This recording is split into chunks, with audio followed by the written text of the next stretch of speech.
All right, let's jump right in. The Himalayas are full of secrets, right?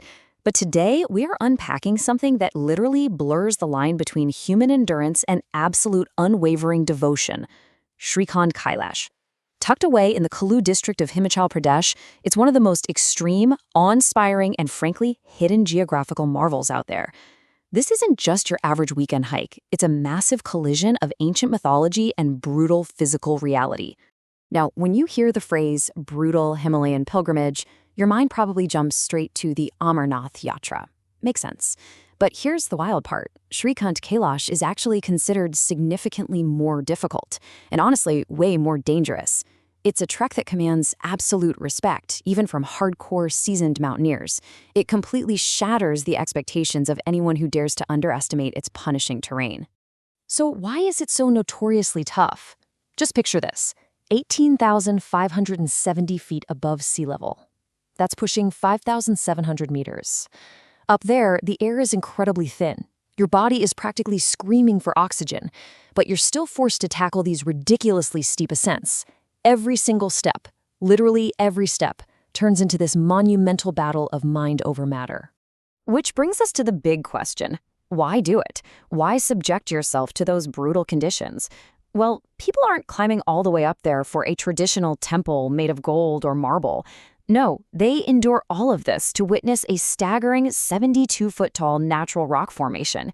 Just standing there isolated against the sky, this massive monolith is worshipped as a Shiva lingam. It's a profound symbol of the divine, quite literally carved by nature itself. And this peak holds immense spiritual gravity. It's not just some random mountain on a map. Srikhand Kailash is officially revered as one of the elite Panch Kailash, the 5 most sacred peaks in Hindu tradition. Alongside heavyweights like Kailash Mansarovar, Adi Kailash, Mani Mahesh, and Kinnor Kailash, it's considered an actual earthly abode of Lord Shiva. So we're talking about a very exclusive, deeply venerated geographical family here. But to really understand the reverence, we have to look at the legendary mythology behind it. And it starts with a terrifying demon named Bhasmasur. According to ancient lore, Bhasmasur performed this intense penance and received a very specific and honestly highly deadly boon from Lord Shiva himself. The power was simple but catastrophic.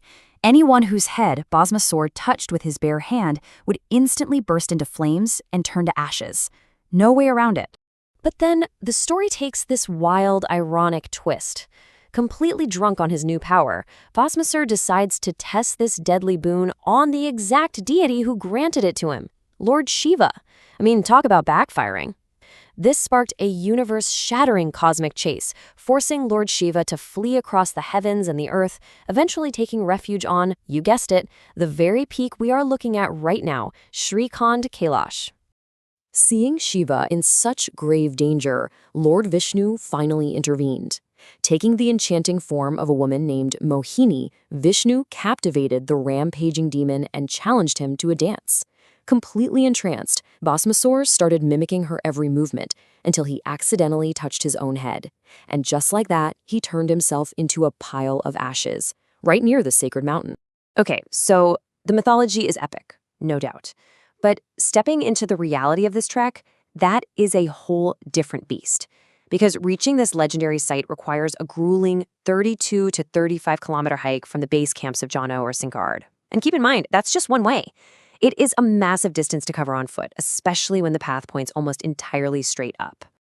To survive that kind of distance safely, you're looking at an agonizing 5 to 6 day journey. You absolutely cannot just power through it. You have to stop at vital lifelines along the route. Camps like Singad, Bharati, Bhimdwar, and Parvati Bagh are essential just to let your body acclimatize. As the elevation skyrockets and the air thins out, these rest stops are quite literally everything. They're the only thing keeping climbers going. Now, once you push past that 4th stop, Parvati Bagh, the world just completely changes. You leave standard mountain paths far behind and enter this super treacherous zone of icy trails and massive, unforgiving glaciers. This final push to the peak, this is where human physical endurance is tested to its absolute, undeniable breaking limit. Because of these extreme dangers, you can't exactly just pack a bag and go. The local administration strictly limits this journey to a super brief 15 to 20-day window, usually in July and August. And even then, there are mandatory official permissions and strict medical fitness checks that are required before you're even allowed to set a single foot on the trail. And it's absolutely crucial to understand just how wildly unpredictable this environment is. Attempting this trek without a registered local guide is incredibly risky, honestly, no matter how experienced of a hiker you think you are. The high-altitude weather here can shift from clear, sunny skies to a deadly, freezing storm in a matter of minutes. Up here, local knowledge isn't just a luxury, it's basic survival. So Shrikant Kailash is really this incredible place where human vulnerability collides head-on with raw, natural majesty. We've dug into the awe-inspiring mythology of demons and deities, and we've mapped out the grueling, freezing, low-oxygen reality of the actual trek. Knowing the intense physical toll it demands and the staggering heights involved, it really makes you wonder, doesn't it?